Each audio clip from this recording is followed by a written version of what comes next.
evening. Welcome to Columbia Heights Public Schools Independent School District 13 Board Meeting for Tuesday, September 27th, 2016. I'd like to call the meeting to order, and if you would, please rise to the Pledge of Allegiance. I pledge allegiance to the flag of the United States of America and to the republic for which it stands, one nation, under God, indivisible, with liberty and justice for all. Thank you. Good evening and welcome again. And if you would, Ted, please read the roll. Samurai? Here. Severson? Here. Lewis? Here. Larkin? Here. Palmer? Here. Landmark here. Superintendent Kelly? Here. Thank you.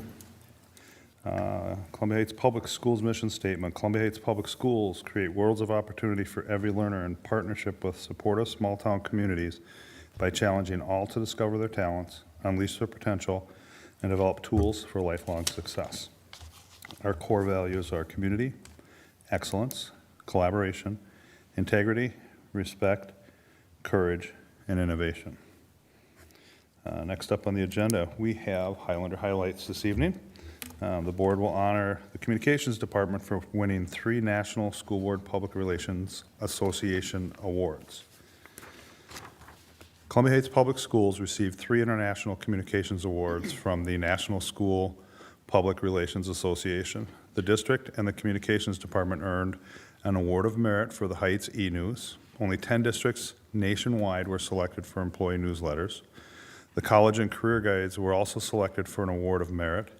Columbia Heights Public Schools was one of only 2 districts in Minnesota to receive this award, and the district's school board report received an honorable mention in the external newsletter category. Of the 24 awards submitted nationally, Columbia Heights is the only district to be recognized for reporting to the public on its school board. So what we're going to do is, Casey had to give up the camera tonight, so we're gonna present them with certification.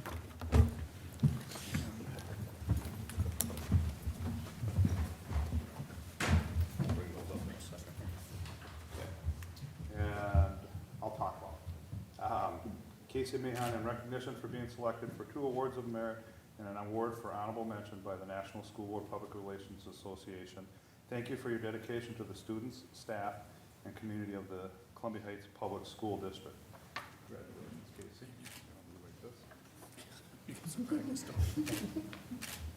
Okay, and before you go, Lauren Grimes, who is also part of the staff, she's not here this evening. Also, Lauren, when you watch this later, because I'm sure you will, in recognition for being selected for 2 awards of merit and an award of honorable mention by the National School Public Relations Association. Thank you for your dedication to the students, staff, and community of the Columbia Heights Public Schools. Let's take a picture of hers. This is, he's accepting an award. All right. And before we send them off, just for camera purposes, we have the actually Award of Merit presented to Columbia Heights Public Schools for distinguished achievement in the category of School District Special Purpose Publication.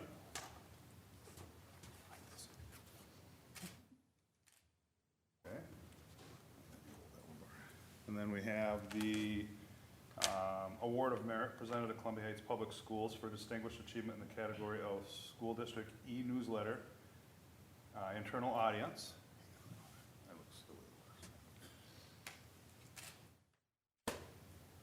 And the honorable mention. Honorable mention presented to Columbia Heights Public Schools for distinguished achievement in the category of School District e-Newsletter External Audience. Huh? We can hold all 3. We can do that. All right. Color coded, or you care? Okay. You're gonna hold them all in your mouth. No, you can. Okay. Check. Thank you.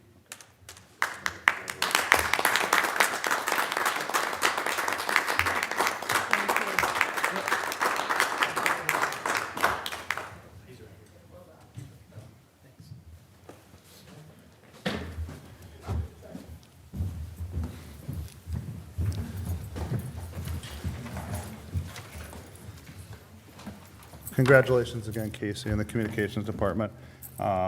We just were sitting in a new candidate orientation. One of the things that was talked about was the different departments and the fact that our Communications Department was actually established, actually put into action, I think, after all the board approval. Was it July of 2014, Casey? Was that the date I think I saw?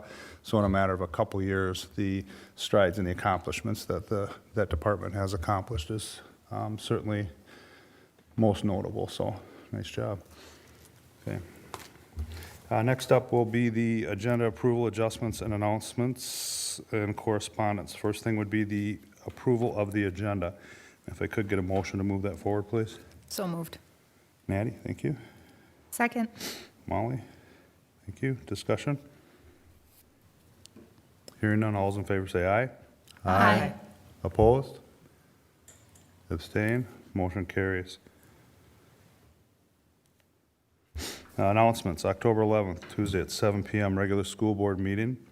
October 14th, it's Friday, there's no school district in-service day. October 18th, Tuesday at 5 p.m. will be a school board listening session. Also on October 18th at 5:30 would be a school board work session. October 20th, Thursday, there's no school. October 21st, Friday, no school, district office closed. And October 25th, Tuesday at 7 p.m. will be a regular school board meeting.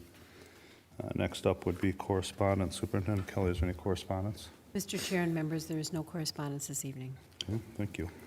Communications to the board. Citizen and employee representatives. At this time, any citizen or employee may briefly address the school board. The board will listen to the brief remarks, ask clarifying questions, and if desired, request that the administration follow up. The board will not take action at this meeting on requests presented at this time. Anyone here to speak? You have a blue card you want to fill out real quick? There's a card back there.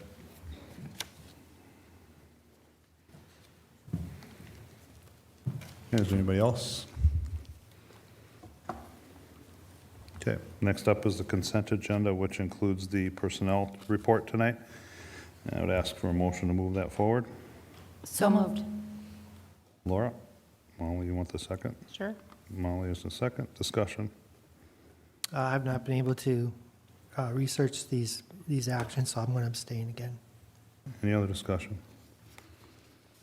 Okay, and for the record, again, my comfort level with administration and providing us with the information in the personnel report is enough that I am comfortable voting in regards to that report.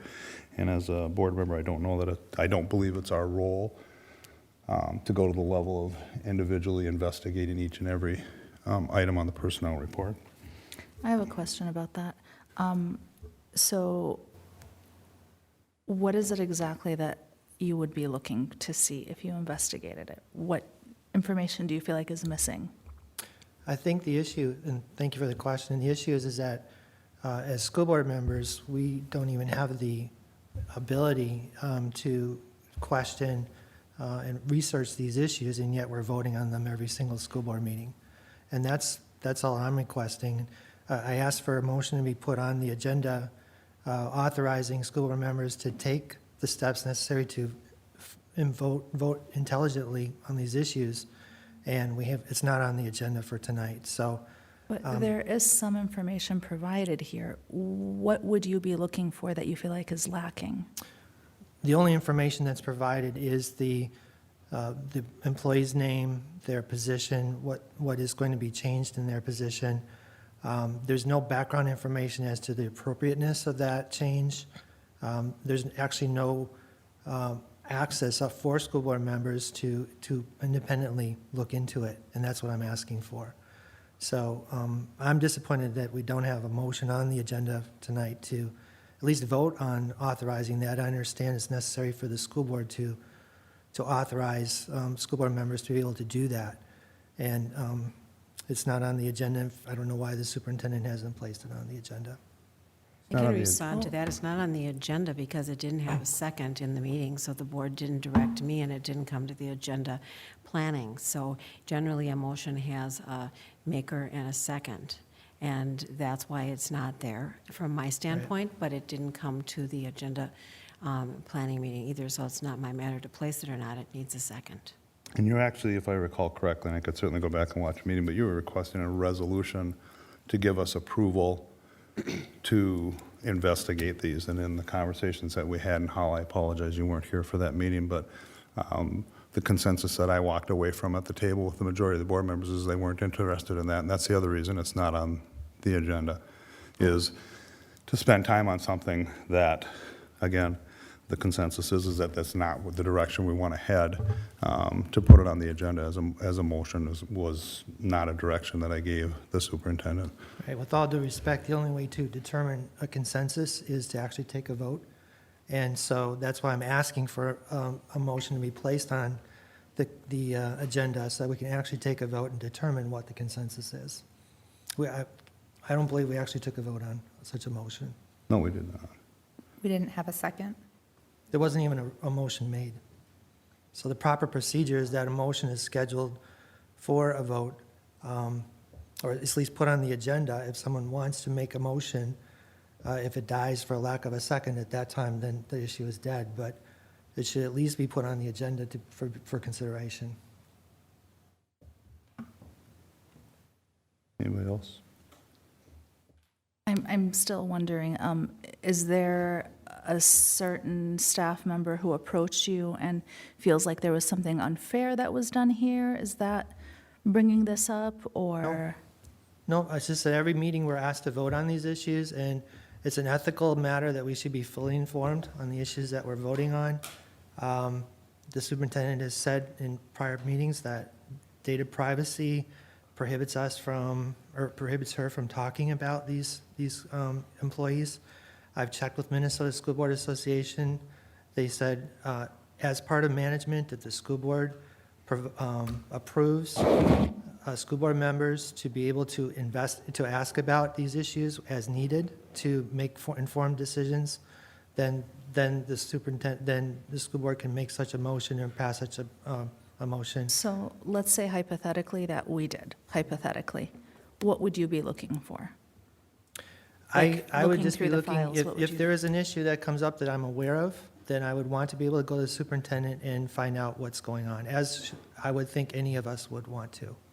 But what kind of issue are we talking about? I mean, I have no clue what information you would be looking for. That's what I'm asking about. Well, the appropriateness of the action taken. And, for example, whether a conditional offer is appropriate, whether a additional assignment is appropriate, whether a resignation was actually appropriate, whether there's reasons to not just automatically vote and approve these issues. I'm just asking for the ability to do so, not anything beyond that. And I believe that's appropriate. You're asking for the ability to do what? To inquire of the superintendent of the appropriateness of these actions and to understand why they're appropriate.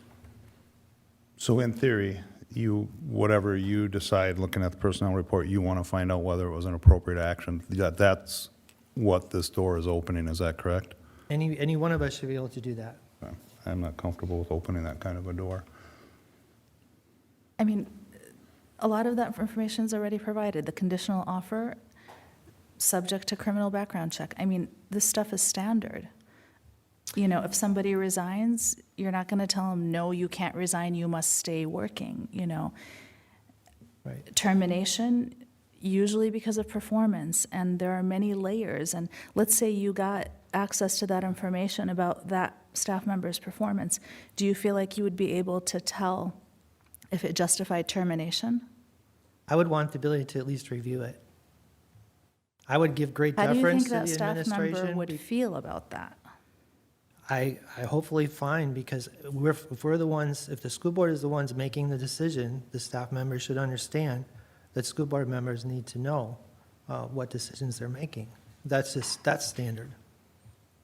And just for the listening audience that hasn't tuned into any of the prior conversations about this, in my MSBA board member training, I received quite a bit of information, and their specific direction to me was to keep it at a board level and let administration do their job unless it's a need-to-know basis, which I believe this district has a history of doing.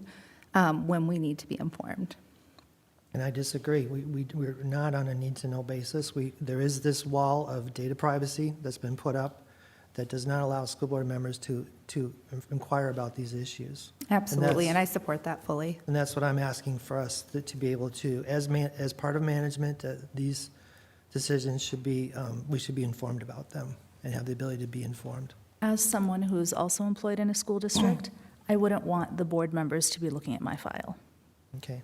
Then I would ask that we don't vote on these issues because ethically, it is not appropriate to be voting on things that we're not fully informed on.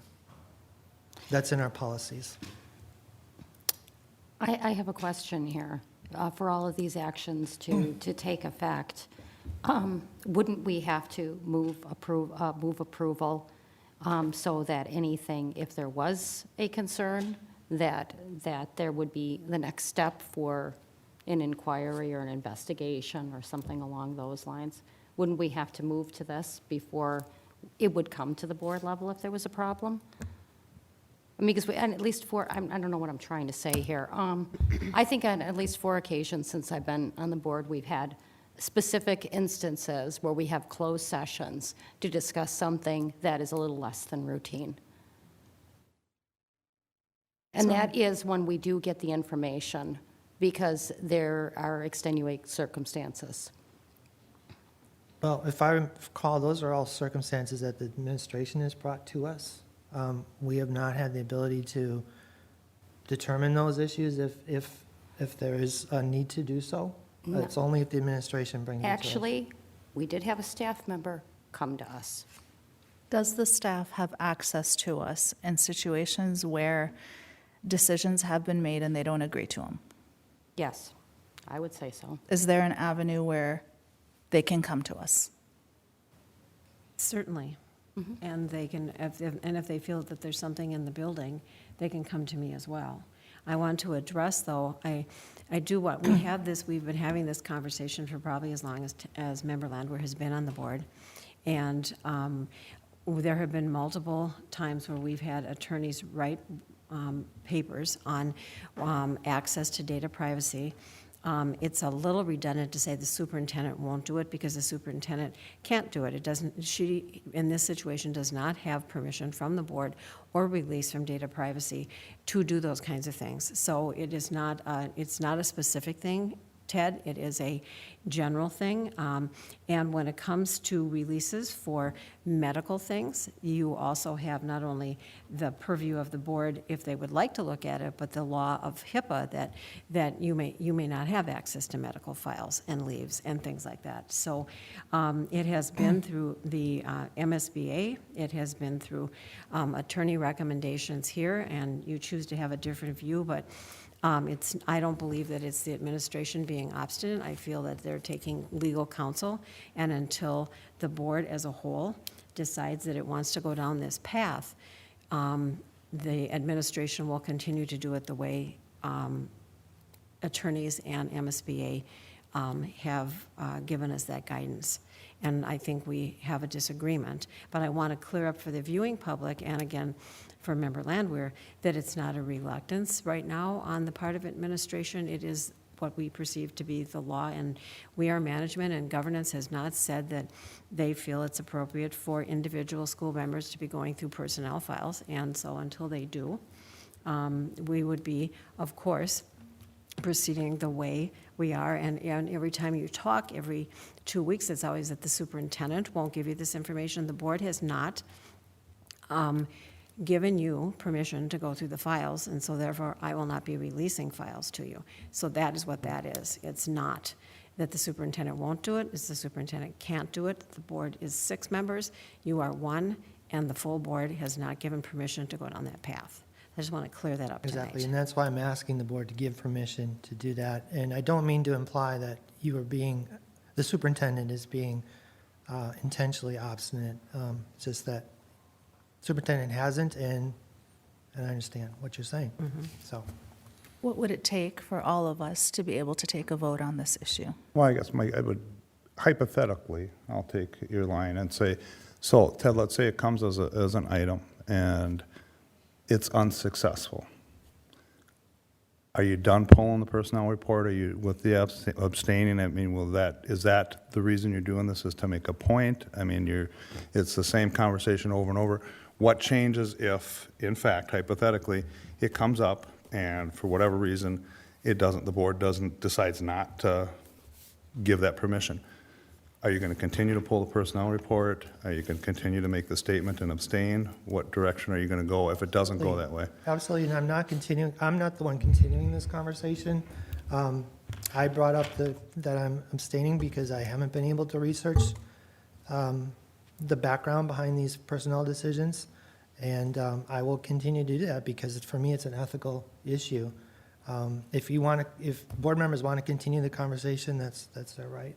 Okay, the comment, and I'm not quoting you verbatim, but the comment or the reference I took from it is, if it comes to the board and it doesn't pass, then this subject or this item is dead. But it's not. It's going to continue to come up irregardless, correct? Oh, I'm not sure what you mean, whether it's dead or not. That's what I'm getting at. You said if it didn't pass, then, that, and again, I don't remember the exact wording that you used, but you said then this becomes a dead issue or whatever the case is, and I'm not putting words Right, in it'll your be mouth. settled. I won't bring a motion again to ask the board to authorize board members to look at. But you'll continue to pull the personnel report and, Exactly, Okay. because I have to abstain. I'm not fully informed on these issues. any further discussion? Yeah, I'd just like to mention the use of the fully informed and ethical. As much as I appreciate you and your desire to be ethical, I think it rubs me the wrong way because it's maybe implying that the rest of the board's behavior is less than ethical. No implication Okay, involved. all right. Because to me, I do have information. I spoke with Director Bennett about her procedure for checking licensures of teachers, just in a side conversation at an event, and felt like I received a lot of information about the way things work in the HR department and the steps they go through, and it was really helpful to me. So perhaps that would be helpful to you as well. Okay. To have a conversation with her that is about the processes in general in order to gain a sense of trust in what's happening. I'll let it And just- again, Go I'm ahead. sorry. Go ahead. You It's go. not a matter of trust or not trust. It's a matter of oversight, which is exactly why we're voting on this in the first place. Okay, I'll- I mean, you were asking Member Landwehr what he would do if a decision were made, and I don't think we should even be talking about the what if. I think we should go ahead and vote on it so we can achieve that point and then just move on. And then Member Landwehr, I mean, you can still take on whatever stance you choose to take on. But I feel like as a board, we need to take an official position on this. We need to vote on it. That's my personal opinion about it. Okay. Any other discussion at this point regarding the personnel report? Okay. Hearing none, all those in favor of approving the personnel report as presented, say aye. Aye. Opposed? Abstain? Abstain. Member Landwehr abstains. The motion carries.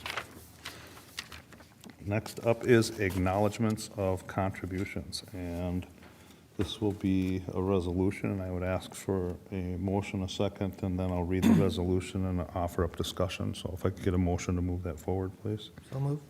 Ted? Second. Is that you, Hala? Yes. Thank you. Excuse me. Acknowledgement of contributions resolution. Whereas Minnesota statute 123B.02 permits school boards to receive for the benefit of the district bequests, donations, or gifts for any purpose and apply the same to the purpose designated. In that behalf, the board may act as trustee of any trust created for the benefit of the district and for the benefit of the pupils thereof. Therefore, be it resolved by the School Board of Columbia Heights Public Schools, Independent School District Number 13, that the school board accepts with appreciation the contributions detailed in the background in the amount of $4,893.47. And the detailed background includes a donation of $110 was made to Highlander Elementary by Kit Burgoyne for student needs. A donation of $35 was made to Highlander Elementary by Donna, it's either Shalon or Shilon for student needs. A donation of $500 was made to Valley View Elementary by Diane Roffler for student needs. A donation of $129.77 was made to North Park Elementary by St. Timothy's Lutheran Church for school supplies. A donation of $540 was made to Valley View Elementary by Wells Fargo Matching Gifts Program for student needs. A donation of $210 was made to Valley View Elementary by Wells Fargo Community Support Campaign for student needs. A donation of $150 was made to Valley View Elementary by Andrew Shirk for student needs. A donation of $35 was made to Valley View Elementary by Carissa Gang for student needs. A donation of $90 was made to Valley View Elementary by Lisa Mara for student needs. A donation of $60 was made to Valley View Elementary by Kyle Portiktra for student needs. And the following donations were made to Columbia Heights High School Scholarship Program: Joyce Bliss, $25, Luann Riestead, $20, Zachary Prax, $100, Pete Harilla, $250, John Rockwell, $250. Value in kind. Donations of school supplies to North Park Elementary by St. Timothy's Lutheran Church for students in need, estimated value of $697.88. Donations of backpacks and school supplies to Valley View Elementary by Columbia Heights Activity Fund for student needs, estimated value of $517. Donations of books, art materials, and classroom materials to Highlander Elementary by Donors Choose for student project, estimated value $1,048.82. Donation of school supplies to North Park Elementary by Serena Sosa for student needs, estimated value of $200. Donations of backpacks and school supplies to Highland Elementary by Doris Sunheim for student needs, estimated value of $50. Donations of folders to Columbia Heights High School by Dorothy Brannon for student needs, estimated value of $20. And donations of backpacks and school supplies to Highland Elementary by Diana McDonald for student needs, estimated value of $40. Total fiscal year 2016-2017 monetary contributions to date, $4,893.47. Any questions or discussion? Hearing none, a big thank you to everyone. And Ted, if you would do a roll call vote, please. Sure. Ms. Samurai? If you're in favor of it, aye. Aye. Thank you. Severson? Aye. Lewis? Aye. Larkin? Aye. Palmer? Aye. Landwehr? Aye. Motion carries. Discussion reports and information items. Reports from members of the board. Board members will report on board activities since the last regularly scheduled meeting of the Board of Education. Ted, if you don't mind going first. Sure. Not much this last couple weeks, just I did attend a work session last Tuesday for the board and then talked to those constituents. Okay. Laura? Yes, well, I attended the work session last week as well. I also attended the 916 board meeting. And we had updates on both the Pencala site and the new Quora location where the old Capitol view. So we get kind of a view of the building progress and how that's going, which is it's on schedule. You know, so that's a good thing. We can get that up and running and helping out those kids. We also had a kind of an update on the staffing over at 916. It actually did curriculum mapping over the summer months. These kids require a lot of support, so they decided they were going to make sure that those academics were put in at predictable times and to have a good groundwork. So they did a lot of work over the summer, and a lot of their staff came in to actually do this, and they were really excited to actually have a full year's plan going forward, and it's pretty exciting. They were really excited to start the school year. So that's pretty much it from me. Oh, and I attended the chair meeting just prior to this. Okay. Thank you, Laura. Paula? I attended the work session last week and met with some constituents over the course of the week. So that was good to hear from people. Good. Thank you. Mary? I also attended the work session last week. I was also able to talk to many members of the community about various things, mostly pertaining to the start of the year and excitement and hiccups, and it's been great to hear from people. I attended varsity and junior varsity football games. Congrats to the football team on their first win of the season, the varsity football team. And I attended the ninth grade parent night at the high school last week. Talked a lot about ILPs and the new one-to-one devices for freshmen, and it was exciting to get the ball rolling with everything, and telling parents about the student portals, and very, very helpful. Molly? I also attended the work session last week, and then attended the Highland picnic and curriculum night, which was well attended. Also had an opportunity to go to a couple, actually I think 3 of the adapted soccer team games, the Strikers, and some 7th and 8th grade football games, as well as the varsity games. I just want to take a second to thank the teachers and administrators and staff that attend a lot of those games to support the students here. I've seen numerous teachers at many of the different games, so thank you to everyone that takes time to do that. Thank you. Last week, Natty, I think you were there too, the listening session we had last week. I was at the work session. I also attended the 9th grade orientation. The high school football game I was able to attend this afternoon. I got to catch the first half of the Strikers, and they were up 5-1 when I left. I'm not sure how that ended up, but They won 9-2. okay, excellent. They're off to a good start this year. I attended as the board chair the new candidate orientation prior to the chair meeting. I attended a Medal of Honor planning meeting earlier last week. Last week? Mm-hmm. Last week. And then the chair meeting, as I just mentioned. So that concludes my report. Superintendent Kelly, do you have a report? Yes, Mr. Chair, members, planning for the Columbia Heights High School study seminar to New York City are well underway. And this year, the focus will be once again on creating college and career readiness awareness for the students. And the focus will be on the choral music and the advanced placement visual arts. There will be more coming out on this to parents and to others, and fundraising initiatives in the near future. And the trip will actually be the last week of March, the beginning of April. So lots of work to do before then. The new director, Mr. Countryman, is looking forward to the experience. So Director Stenvik and I had a preliminary meeting with the National Close-Up Program. And what that is a group that coordinates classroom educational experiences to Washington, D.C. for both middle school and high school students. And other school districts around us do this, but we've never really had a close-up group that has gone. We wanted to see what it was about, and really, this program focuses on history, social studies, and hands-on democracy in action, and they use Washington, D.C. as a living classroom. And so under the new motto of See, Do, Learn, we're exploring to see what that would take to actually get kids directly involved in government. And we're just in preliminary discussions, but it was a very interesting meeting, and one that we enjoyed, just all the possibilities. They also did some trips to New York, where they were visiting not just historic sites, but actual living sites like the embassies and stuff that was there as well. So give us some thoughts on what we might be able to do on the New York trip when we go as well.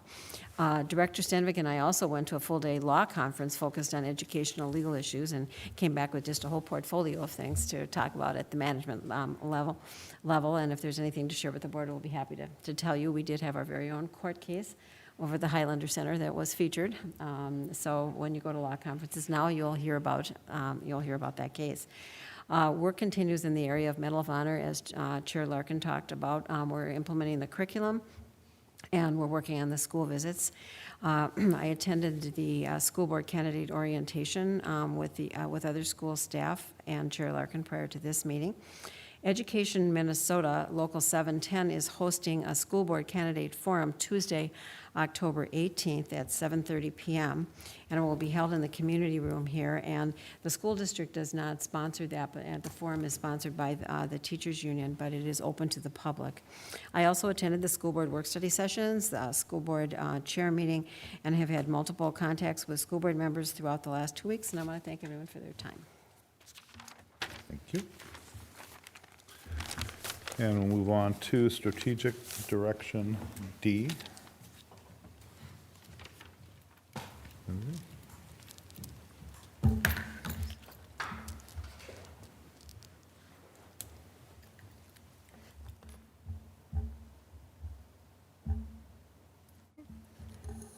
Chair Larkin, members of the board, Superintendent Kelly. Tonight I'm here to present on the strategic roadmap and specifically Strategic Direction D, which focuses on acknowledging and addressing tensions and opportunities for employments and partnerships between employees. The mission statement, again, with the focus on creating worlds of opportunity for every learner. And the core values, and tonight the emphasis would be on, excellence and collaboration. So the Vision 2015, what we intend to create is irresistible employment with creative and collegial staff. And again, this will focus on acknowledging and addressing tensions and opportunities for employments and partnerships with our employees. So to kind of go through this, so the first one is the onboarding process, which is the first measure. And that looks at all the licensed staff that completed the Scaling the Heights at the start of the school year. So we're down just a little bit, but it's kind of stayed around that same mark. Part of it is we have some people that are hired mid-year, so we have some resignations, they get hired mid-year. If numbers go up and we hire staff later on throughout the school year, they wouldn't get to go to that 3-day training. But all these staff, even if they don't go to Scaling the Heights, still meet with Human Resources for about an hour and go through all the important documents, so they're not missing out on some of the fundamentals. The second direction is the onboarding process for non-licensed. This is for all the other staff besides the teachers, and they all meet with Human Resources. That's what we look at. Again, it's about an hour meeting. They go through, they sign off on all the policies, they look at the handbook, sign their contract, answer any questions they have, and it gives them a face with HR too, so if they have any questions as the year goes on, they know who to contact. Measure 3 is planned retention, so that's the keeping the desired staff that we do want to keep. We did increase a little bit, so we've been at vision for that since we started measuring. Evaluations completed. Each year we add on more and more staff that will have an annual evaluation. We took a little dip last year, but we got back up this year, so we're at vision again. D5 through D8 is measured with a survey that goes out to all staff, and it usually goes out in April. And the good news is since we've done the survey since 2012, 2013, we've always remained at vision. So staff overall are satisfied with their working conditions, they're satisfied with labor management communications, they're satisfied with the informal recognition at the building level, and they're satisfied with the feedback from building administration. So we've always been at vision, give or take a little bit, but always at that level. So then if you look at the matrix, just depending on the weighting, the big one being on planned retention, which is D3. So then if you look at the maximum score, it's out of a 5. The first year we didn't do the survey, so we didn't measure everything. But then every year since then, we've kind of been right around that 4.6 to 4.7 rank. That's it, unless there's any questions. Anybody have any questions for Lindsay? Thank you. Oh, no. Actually, real quick, I was just thinking, since you're at Vision, are we going to be looking at maybe another area that we can work on? Because there's always room for improvement somewhere. Yep, and we do look at other areas too, like our department has its own visions that we look at to measure. This is all the strategic direction, so it's all driven by that document. So this is just what we report out on each year. Okay, this is the district as a whole? And Yes. then there's individual areas? Yep. Okay, that makes more sense then. We always look at our department individually, but this is the district strategic Okay. direction. Okay. But even at vision, there's a range. So I mean, if you're at, 96%, I mean, there's Well, room that's- for, pushing within the Yeah. categories that are there. I don't know if you'll always get 100% of everybody satisfied with everything all the time, but we're at a good place I right wouldn't now. trust a survey like that. Yeah. Okay. Any other I questions? wouldn't. Any other questions for Lindsay? Okay, Okay, thank you. Thanks. Thank you. Next up is ACES training. I believe Nicole is coming up for that one.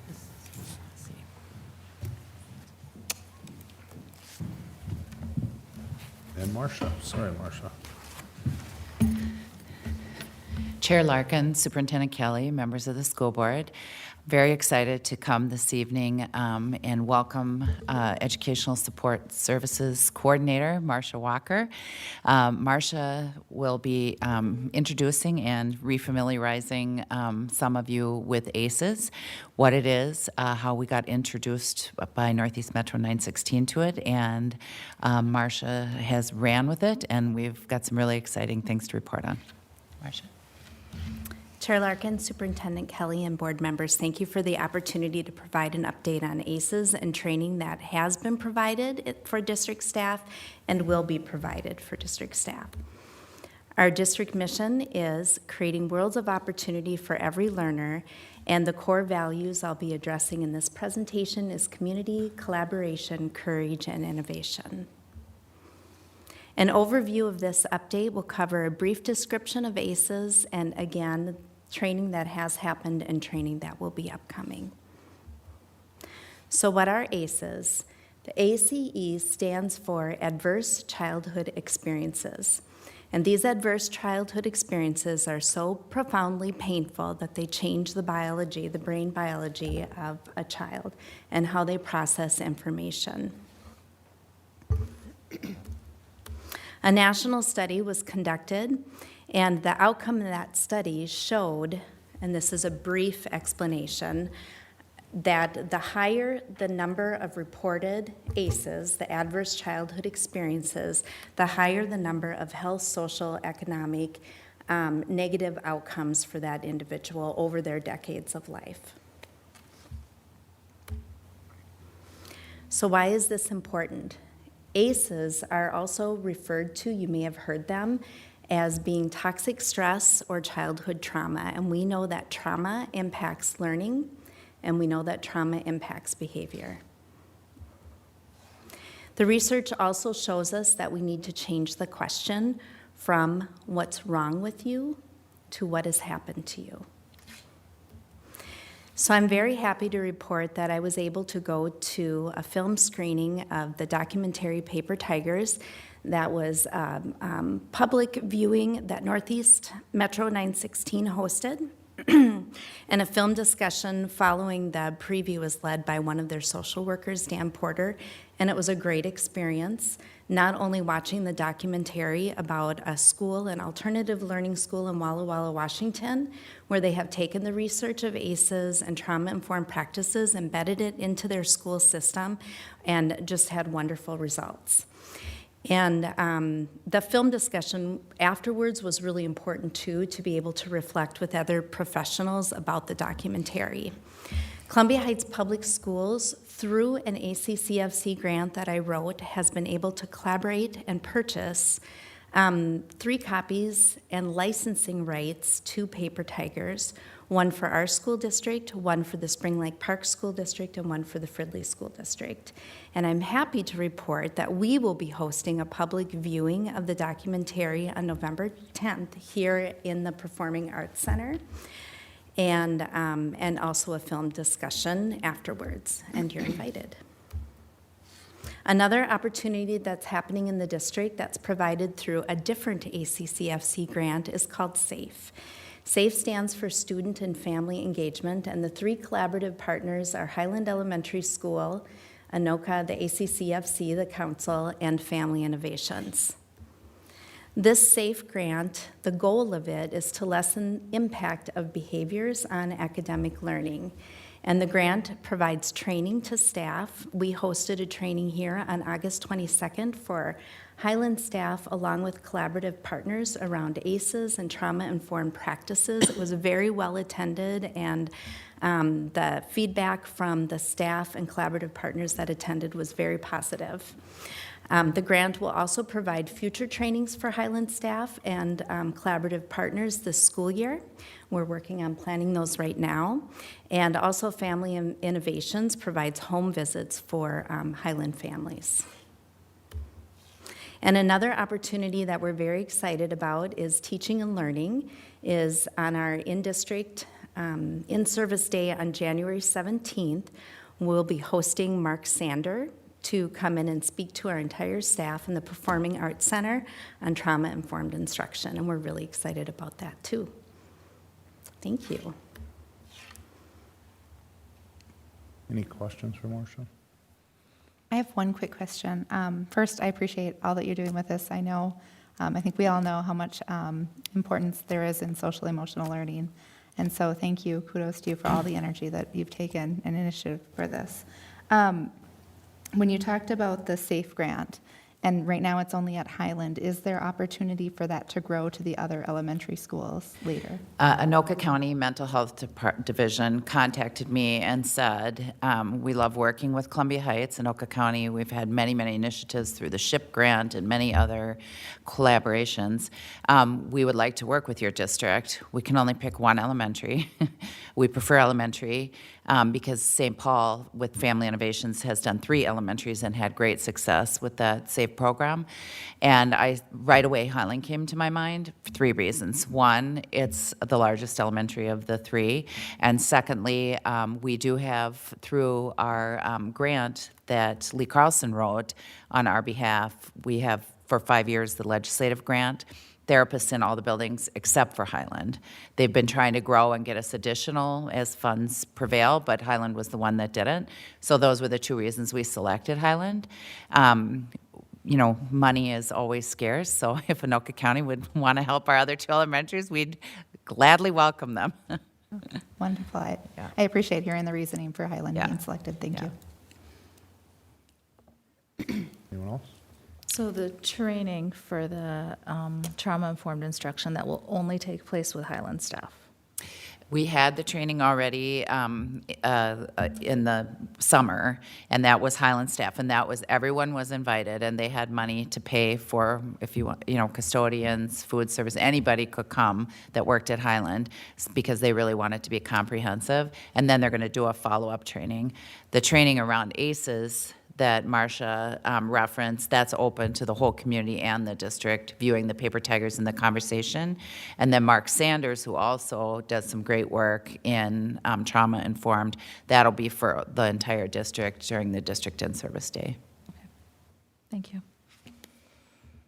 Does this deal with how to remedy situations, or just to identify situations, or both? The training. Well, as far as remedy, the situation that caused the trauma, that would be outside of the scope of the school district. But what it is asking the children what has happened in your life in order that we can help you, support you, and so that you'll be able to learn. Okay. So it's really obviously about access to learning for kids and supporting them in their academics. Okay, that's what I meant by remedy. Mm-hmm. Can I just add something to that? Oftentimes, it's also when we educate the teachers about this, they know that when a student behaves in a certain way or reacts in a certain way to a stimulus, it's not necessarily them acting out. It's maybe this triggered something, so then the teacher knows how to take it another way instead of being punitive. Mm-hmm. Yeah, it's very well said.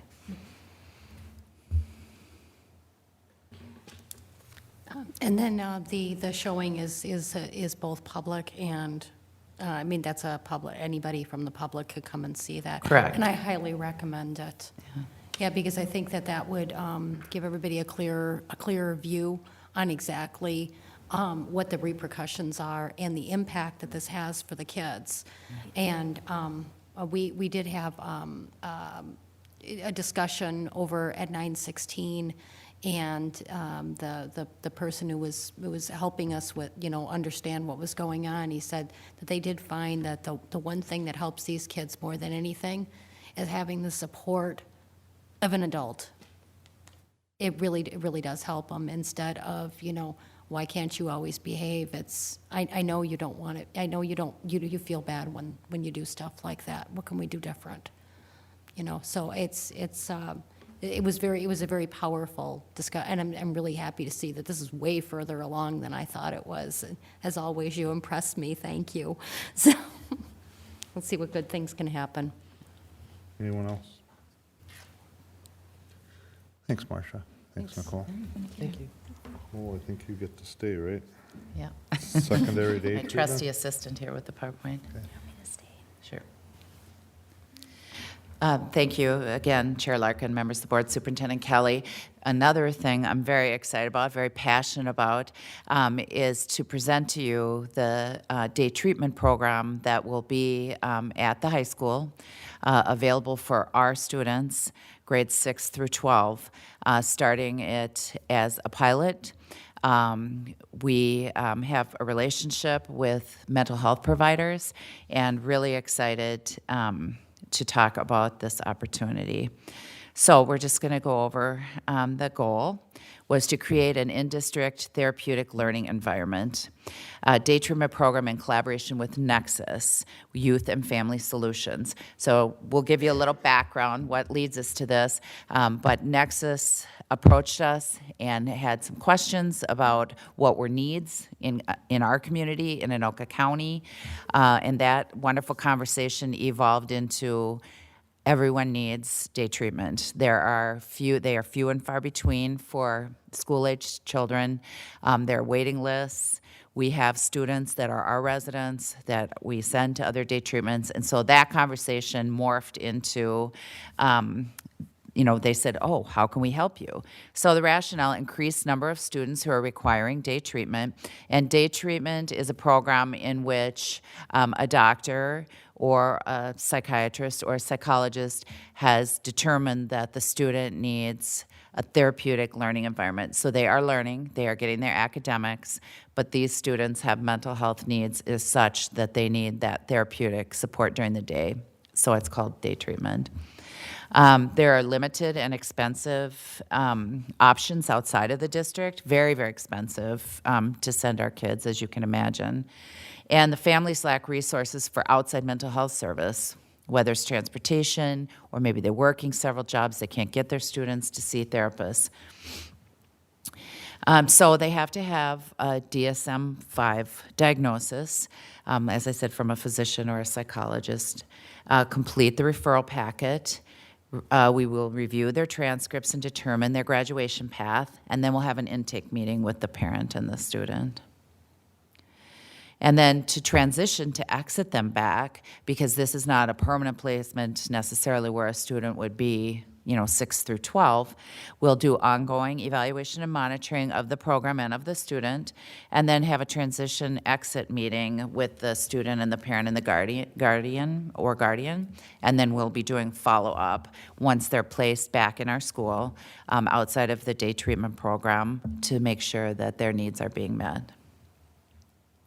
So logistically, they'll start and end at the same time as the high school. They'll have differentiated and supervised passing time. They'll receive a breakfast and a lunch, and as I said, this will meet the academic and the mental health treatment needs of our current students who are in day treatment, grades 6 through 12. So I will be overseeing the program and consulting with teaching and learning. We've already met with a curriculum provider for online learning to look at some options, working with facilities, obviously technology to meet their technology needs and activities so that we make sure that they have opportunity for activities as well. And then Nexus will be responsible to give us the therapist working in the program, and they will do all the billing for us, which is really nice. So the therapist will be of no cost to the district. What we will be needing is a full-time teacher and a full-time educational assistant. We'll be looking at electives to prep the teacher per the contract. They need a prep. And we want to also have an enrichment elective for the students. As I referenced, we're looking at online curriculum that's very comprehensive, and looking at either art, music, or physical therapy or physical education for elective for the students. So we want to make sure the families are engaged in the process as well. They have to be involved in the intake of the student. The parent will have online access to their academic progress, regular communication with the families, quarterly progress checks, and grade reporting, and conferences as well. So, kind of a little bit in a nutshell of what we're doing, and it's coming together very, very nicely. We're really excited, and it's going to save a lot of money. So Bill's excited about that. Laura? And it's also going to have a place for these students, too. That seems to be the ongoing crisis out there, Yep. is that there are not Yep. enough slots for the day treatment. And I'm excited that they're going to be in their home district, too. That's even better. That's even better. So are we looking at sort of like a classroom, a school within a school? I'm kind of. It will have its own code for purposes of coding the school. It's 2 half classrooms, and so there'll be the therapeutic side where they can go and talk and receive support in groups and individual therapy, and then the academic side. Okay. Anybody else? I just have a couple of questions about the intake. First, I guess, is it only going to be offered to students that are already identified as Columbia Heights residents or School District 13 For students? for this year, correct. It'll start second semester, January 30th. Okay. So and we then- have students that are placed out. Okay. And would you look at bringing them back? They will be coming back, yeah. Okay.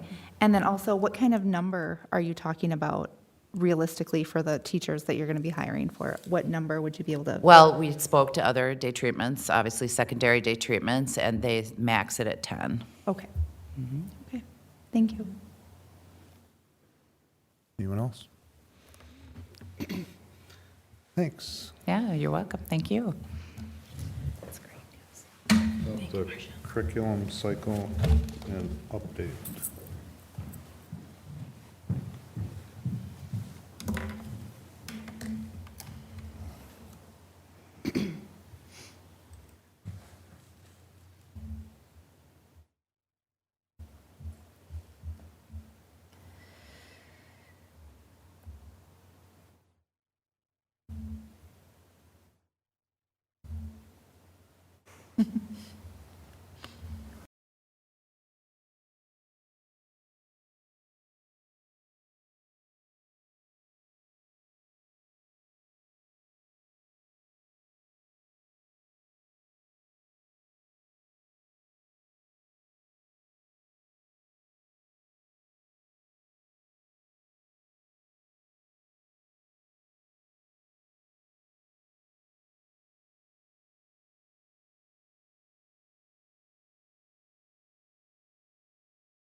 Good evening, Chair Larkin, members of the school board, and Superintendent Kelly. This evening, I'm here to present you with information on the curriculum cycle. Our mission, as always, is to create worlds of opportunity for every learner. And this presentation will focus on the core values of excellence, collaboration, and innovation. Part of the curriculum review process is in Minnesota state statute, and then of course it's also in our strategic plan. This is an updated version of the curriculum cycle, and this is in your packet, so you can follow along on your screen. You can see it's calendared out to the year 2022 to 2023.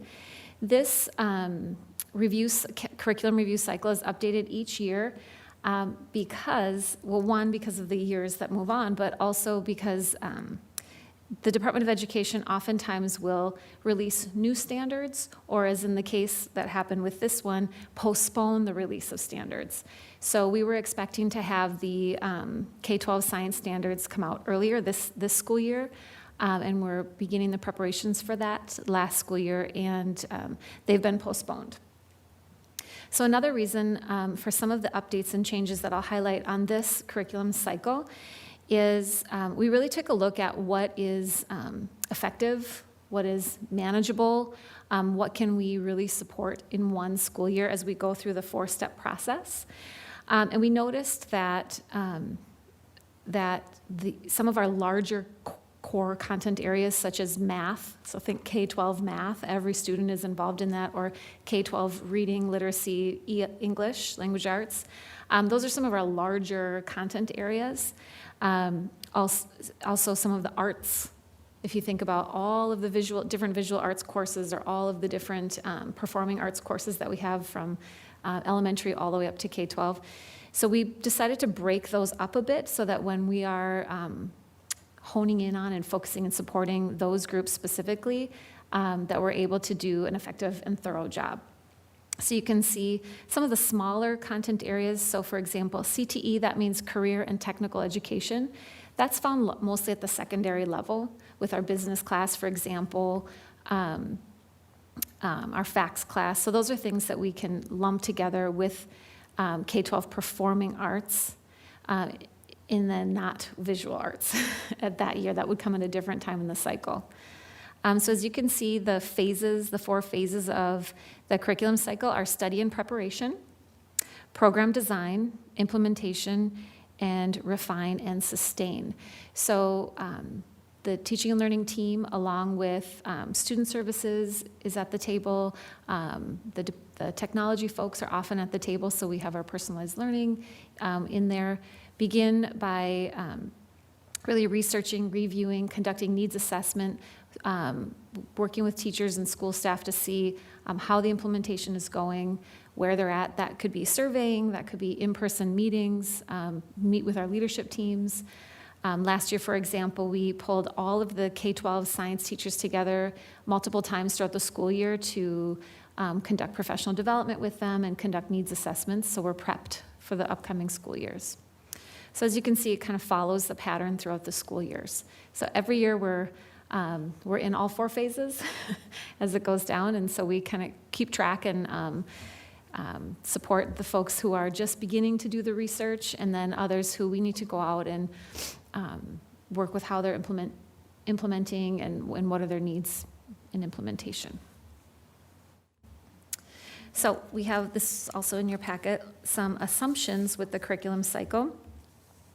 So all of our current Columbia Heights Public Schools courses will be mapped using Atlas, which is our online curriculum software. All new courses may be added according to the school board procedure each year. So if we propose any new courses, I'll bring that to you in the spring after the teams work together with the schools to propose those. Special education, gifted, and English learners are rolled into the different content areas. So this isn't something that's done separately. So for example, when we were finishing the cycle with math last year, we worked with Director Hollaby's department to make sure that we were providing math supports to fit students' individual education plans or language needs as well. Social emotional learning and curriculum such as responsive classroom or developmental designs, bullying prevention are key components of the curriculum development in all of the areas. And then same with college and career readiness. That we look at college and career readiness through each of the areas and the content areas as we go through this process. And I'm going to repeat myself again. So technology integration is also a key component of curriculum development in all of the areas on an annual basis. And then, as I mentioned before, the Department of Education standards may change a schedule, their release schedule of standards that may not follow with our current plan. And then board-approved curriculum cycle will be posted online. And the curriculum adoptions will include teacher input, community comment, and board approval. Reading, math, and science are areas that have been a priority. And then our curriculum adoptions will come in under budget, at budget or under budget. So just a brief overview of our curriculum mapping tool that we use. Atlas is something used for standards alignment, and we align courses horizontally and vertically. This is something that we're updating on an annual basis. Teachers spend time in the summer, spring, and other times of the school year working on curriculum development, and that is all coordinated by our curriculum coordinator, Tara Tuckroll. Here's a snapshot of one course, so you can see at a snapshot, the teachers can go into each of the units and see how they flow across the school year from the beginning to the end of the school year to make sure that we've got a smooth transition and we're building on one skill to the next. And just kind of the process of curriculum development, starting with teachers or teacher leadership teams, principals in teaching and learning, working together, bringing it to administrative teams. We get input from the World's Best Workforce Committee, confer with the superintendent, and then provide information to you, the school board. So just briefly, last year, as I mentioned, we had our K-5 math adoption and started looking at a second grade literacy pilot. I mentioned K-12 professional development for our science teachers in preparation for the new standards to be released.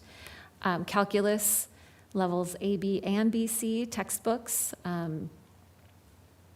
books purchased for all of the elementary schools. So this is to supplement the curriculum. And then you've seen the American Indian learning trunks and K-12 music curriculum analysis and purchase. So we worked with the band teachers, elementary, middle school, and high school to update that. Looking ahead to this year, now we adopted the math curriculum last year, now we're implementing the math curriculum. So that means we're going out to the classrooms, we're meeting with teacher teams to get their input and checking in how it's going, what resources do you need. We're working with world languages, PE and health, career and technical education. We'll begin to analyze the Performing Arts Studio and what will happen with that during the day program. K-1 literacy curriculum, we haven't begun a pilot. We're looking to see if there's anything we will be piloting. There's a variety of options. And then last year, we had a heavy focus on American Indian in K-5, and we're shifting that focus to 6-12 this year. So if there's any questions on curriculum.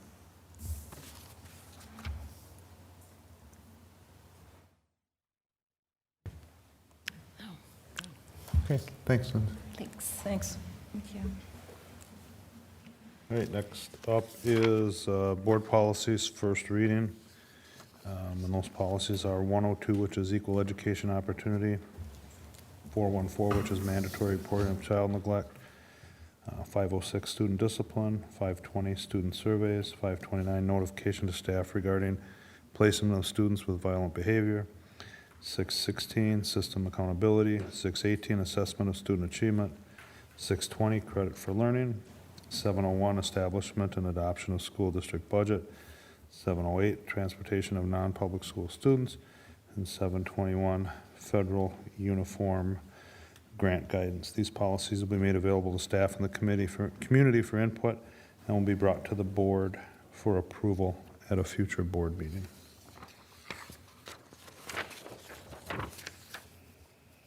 And next up is the equalization factor. Bill?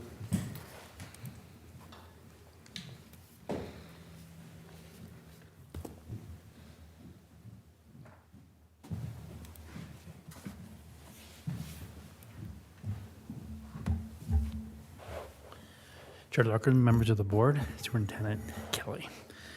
Tonight we're going to talk a little bit about some information that some neighboring school districts would like us to bring to the legislature. And we talked about this, if you remember, during the spring, during the legislative session. This information was also brought up at that time. But the main point to think about is different school districts, whether we tax a particular household at a certain level, doesn't generate the same amount of dollars for the school district as a neighboring school district, totally based on how much commercial property are in the district. Because as more commercial property is in a district, they generate more dollars than the households need to.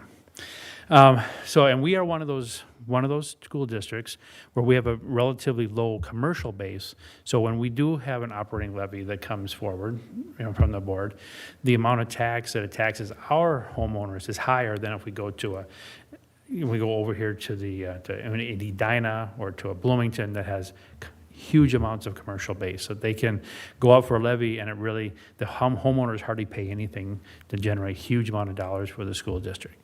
So what we're looking at for tonight is just to discuss whether the school board is interested in asking the legislature to equalize that playing field so that if we generate $1 here, the school gets $1 instead of like in another district where they're generating $1, but households only paying a quarter.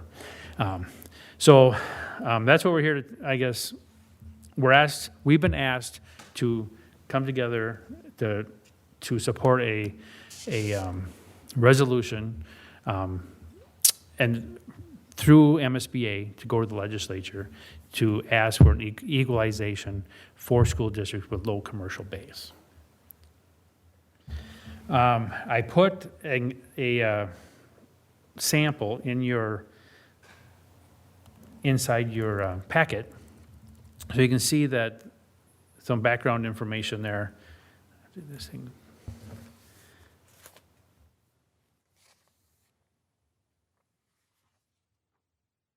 I can find the page number for you if you have found it or not.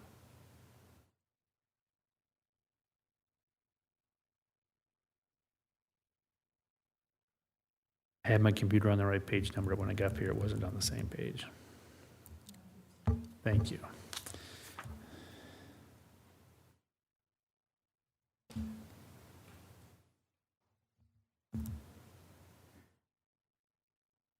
Okay. So you can see that the sample resolution, and most of this information is coming from South Washington Schools. Dr. Webb, Dave Webb, is superintendent of that school district, and he's asking other school districts to help him through MSBA to bring this information to the legislature. So you can see that the sample resolution at this point is be resolved to increase the equalization factor for the operating referendum and debt service levies, and also for the school board approve local optional levy to address inequities among property taxpayers from one school district to another. Tie equalization factors to inflation so they maintain the value over time, and include the enhanced equalization in the omnibus tax bill. This will provide property tax relief for many taxpayers and help level the playing field for school districts. The omnibus education bill should focus on general education funding, special education funding, and other programs that directly benefit our students, while the tax bill should address property tax disparities.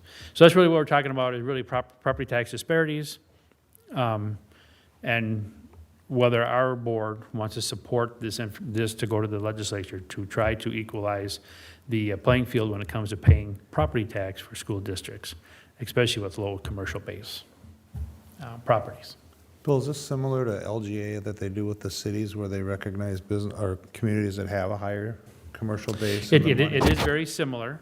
And as you know, we've talked about this in the past too. There is a piece in the law right now. It's called fiscal disparities, where we do pick up a little bit of dollars from other metro cities, where they do share some of that commercial property base with us. When we look at we'll talk about the levy tonight.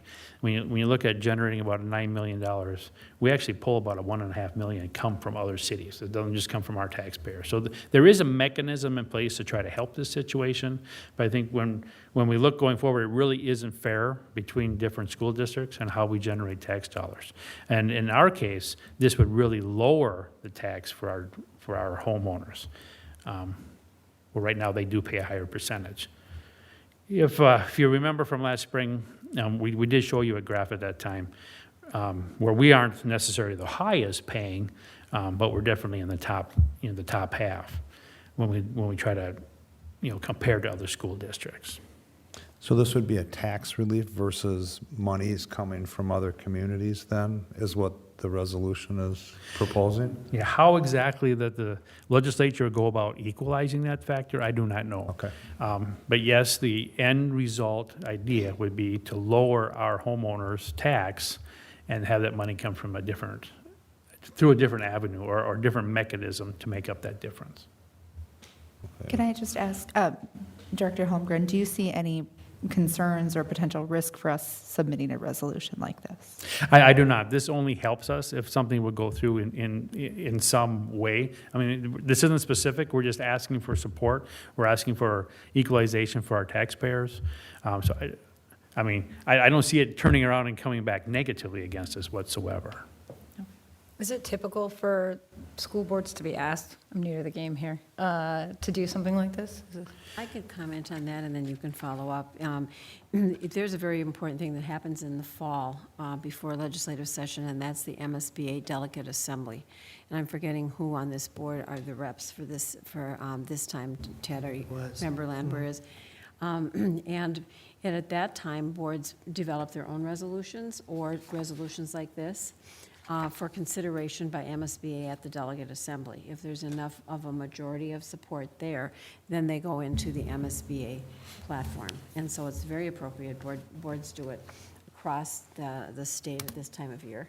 And we received this a little late because they really wanted board support for this one by September 30th. But when Director Holmgren and I talked, we thought, even if we don't make that deadline, if in point of fact the board wants to entertain this idea, that our delegate could, in fact, bring that information forward, and we could still submit. So we have this. I'm sure that this will also probably be thoroughly discussed at AMSD as well.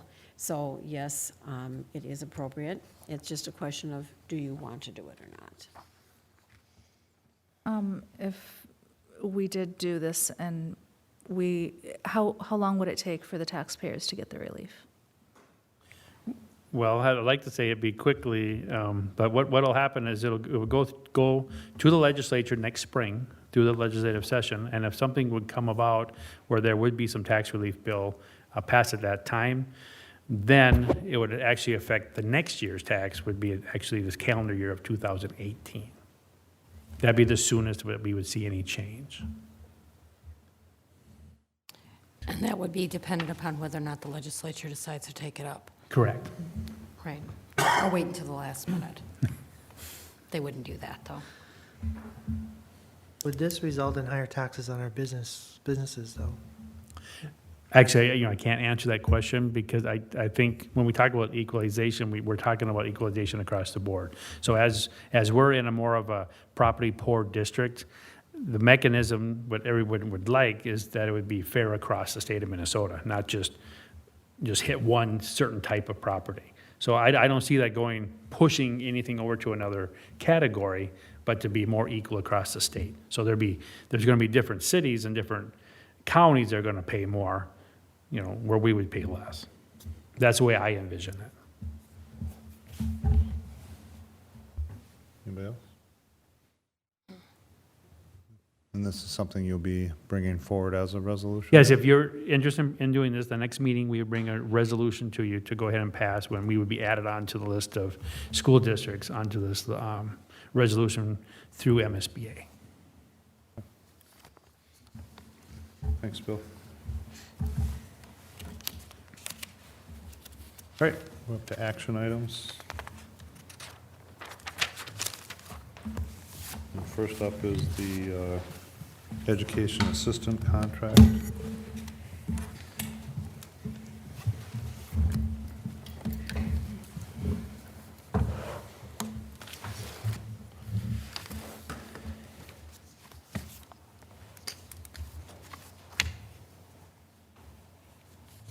Welcome. Go Thank ahead. you. Chair Larkin, members of the board, Superintendent Kelly. We are here tonight to describe the tentative agreements that we have with the 4 bargaining units that are represented by Local 284 Union.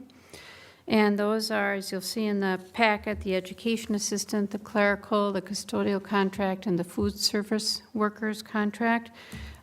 These 4 units are represented by the same individual, and so at the bargaining table, very commonly, as is the case for this round of bargaining for the 2016 to 2018 contract, the proposals are virtually identical. So if it's all right with you, I will just give you a summary and tell you where they're different, if they are at all. So the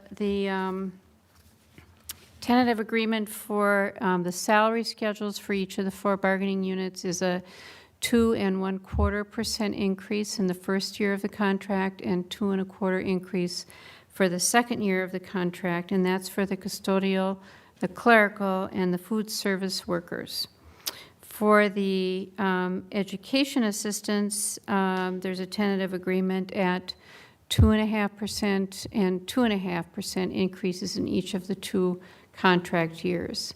And to the extent that the employee is eligible for a movement on a step, they would be eligible for that as well.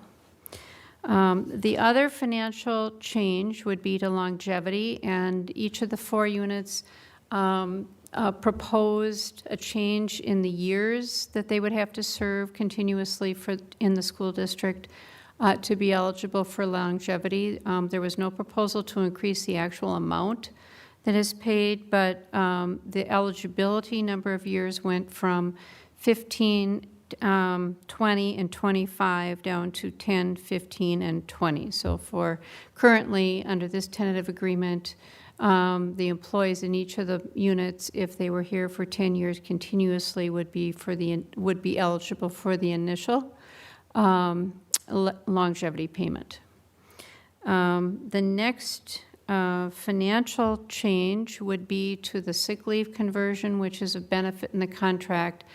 That's a matching contribution if an employee has accrued and unused sick leave, if they have at least 60 days of accrued and unleaved sick leave, and if they choose to make a contribution of $100, they have their sick leave bank reduced by that amount, $100 for each day, up to a maximum of 10 days per year. So currently in the contracts, in each of the 4 contracts, that amount is $50, and they had proposed doubling that to $100, and we ended up agreeing to $75, with a maximum annually of $750. And then a language item for all of them was really some mechanical changes to how the dues, union dues, are deducted from their paychecks in terms of whether or not they would be deducted over 20 pay periods or 24 pay periods. And then there were some specific language changes that the union wanted about what particular types of information on the employees we would send to them, which made it possible for them to make these deductions, or to have these deductions happen. And that was really the bulk of it. Are there any questions? I think what we'll do is we'll look for a motion second, then open it up to discussion and questions, if that's okay with you Sure. guys. So if we can start with a motion to move this contract forward. So moved. Laura? Second. Molly, second. Discussion? Or questions? Just to comment that all the board members received these contracts at our last work session, so we've had a chance to review them closely. And just for the record, the motion is for the educational assistant contract at this point, not all 4 of them. We'll do each one individually, but Okay, any other questions or comments regarding the educational assistant? Okay. Hearing none, all's in favor say aye. Aye. Opposed? Abstain? Motion carries. We will do the same with, the next one I have up is the clerical contract. So if I can get a motion to move that forward, please. So moved. Ted? Second. Natty? Same information, any Same. questions? Same information. Okay. Hearing no questions, all those in favor say aye. Aye. Opposed? Abstain? Motion carries.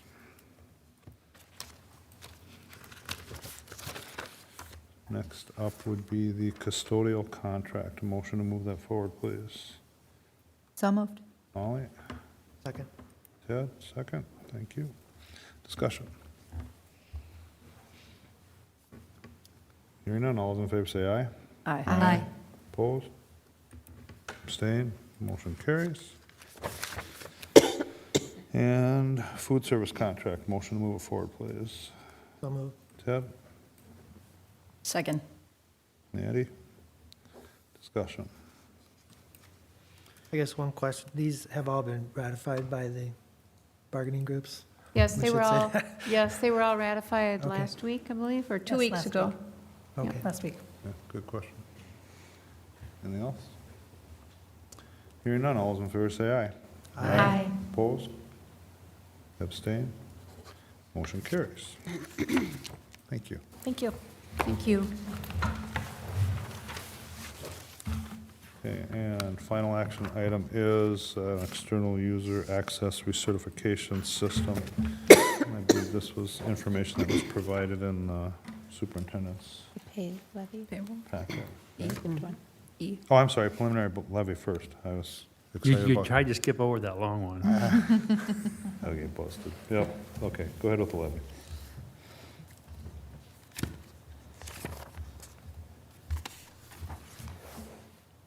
Actually, I won't take a lot of your time tonight. We went through this in pretty good detail here last week. But there have been a couple minor changes, so the numbers have changed. So we'll briefly walk through it.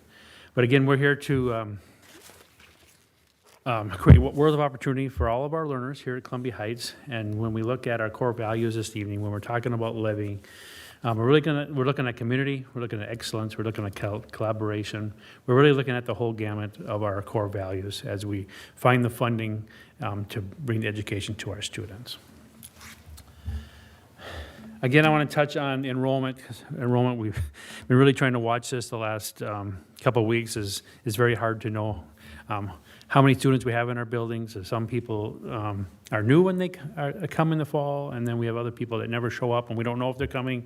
And it takes us about 3 weeks before we really start to settle out where we are when we look at our enrollment. Because this past year, in 2016, the year we just finished, now this is the first dip we saw in our enrollment since I've been here. I came back in 2009. So you can see that we've dropped about 30 students in the actual fiscal year of 2016, the one we just finished up. Going forward at this point, the budget, we remain the same, but we are looking at some final numbers now for the fall, and we're looking a little more, a few more students again to pull that number back up a little bit. But at this point, the budget's going to remain at 3154 until we really get a harder look at our numbers.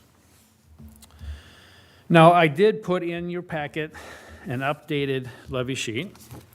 Went through and updated all the numbers for you. The good news is, when we all got to the bottom, the actual increase to our levy actually dropped a little bit. We went from that 2.6 number down to 2.3. So you see that on the handout that I put in your packet. And it all happened up in the general fund area. And really it goes back to our health and safety. We really saw a decrease in our health and safety as an adjustment, another $100,000 down. So that's our biggest change. Again, when we get to, well, let me say the numbers out loud because for the camera, for our public. So we're looking at the general fund, we're looking at an increase of $280,000 in our levy for calendar year 2017. Community service, we're actually seeing a decrease of $206,000. Building fund, which is really our capital projects levy, an increase of $10,000, and then our debt redemption increase of $126,000. So a total increase of $239,000 for next fiscal year, and that amounts to 2.33%. Now, I like to always use this graph so you can get a good look at what's happened to our levy over the last years, and you can see what now for 2017, we actually aren't any higher in dollar value than we were back in 2010. Legislature always gives us things to work on every year. It bounces around, but overall, we really haven't saw any huge increases, even putting that operating levy, on the books. So at this point, is there any questions? Okay, I feel very good about the increase. It's very, when you look at just going forward and look at what's happening just inflation-wise, we're right around 2%. So that's about where this levy's at. So I feel relatively comfortable that we're in a good place. Recommendation, again, of course, about every other day I get a little notice from MDE that they tweak this number and tweak that number and things bounce around a couple dollars here and there. So we'll continue to see small adjustments over the fall before we get to the final. And like we talked about, our enrollment's going to get firmed up, so we'll have a better idea what we use for a budget number for next year. And then, so our budget picture becomes more concrete. So again, I'll ask the board to pass a motion this evening for the maximum. What this allows us to do is when the dollars do bounce around a little bit, whatever that falls out final here in November, then we'll be able to levy whatever is available for us to levy. If we put a dollar amount in now, then we're locked in on that number. This is what we've done for at least every year since I've been here. We've went ahead and done a motion for the maximum, and then we'll come back in November and let you know what's happened at that point. Okay, start with a motion to move it forward, please. So moved. Laura? Second, Molly. Molly? Questions? Discussion? Just want to make the point, I believe you made at the work session, that if we didn't levy the maximum, we would get less aid from the state of Minnesota, which would have a real big impact on our budget. Yeah, almost every revenue item that we look at, number one, it's tied to our enrollment, and next, it's tied to aid from the state of Minnesota.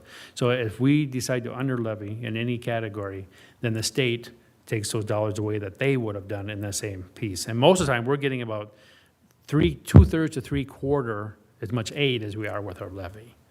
Actually, if you think back about how big our budget is, when we look at just the general fund, we pull in about $30 million on a yearly basis to fund our school district.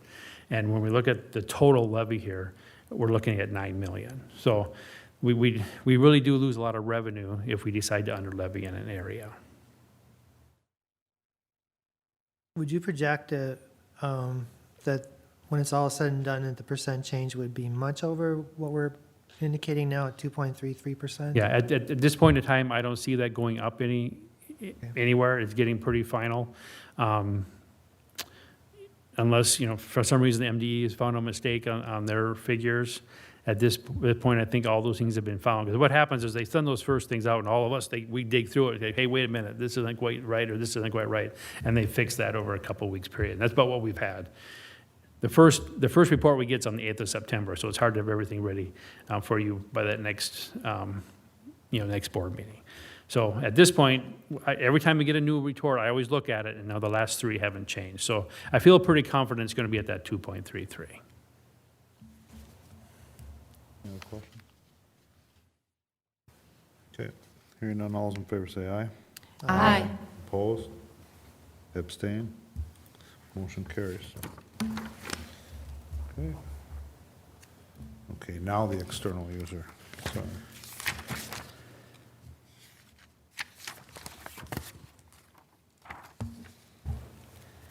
This next piece, this started last year. The MDE put in a new system to, they put a lot more controls on who can look at data and who can put on data from our school district.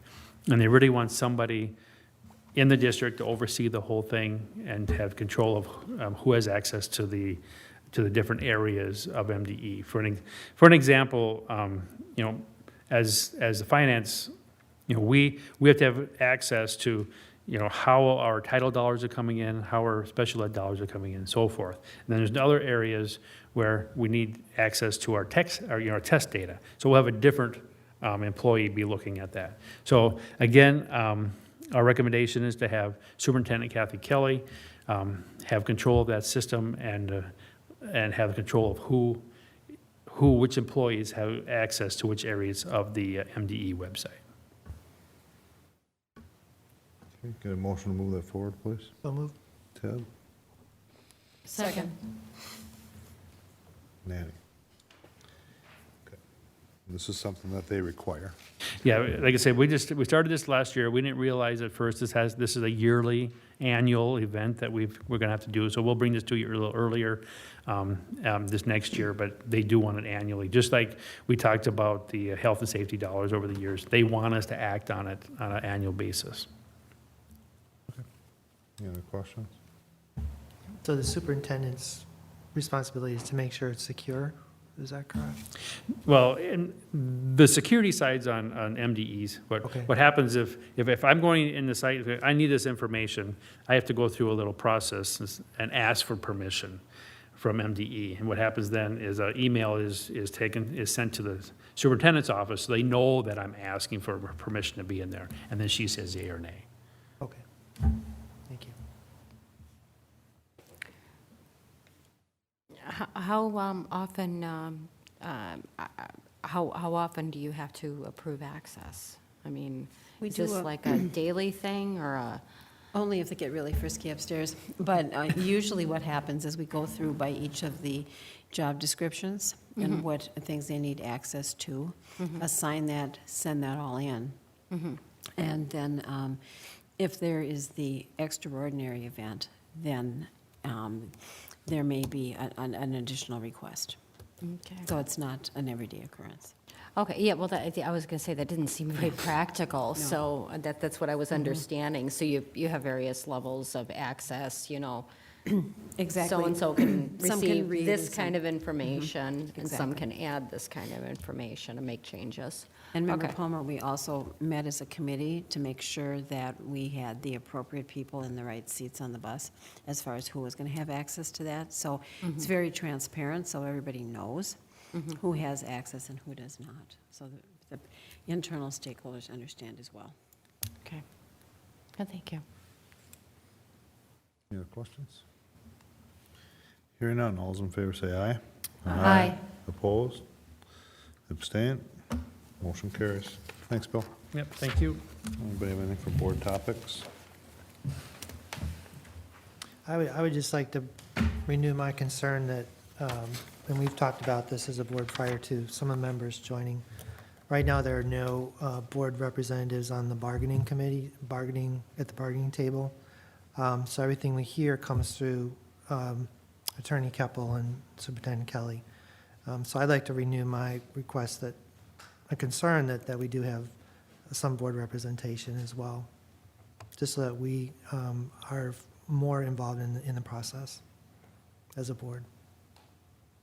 Anybody else have board topics? Hearing none, we'll adjourn the meeting at 8:38. Thanks, everybody.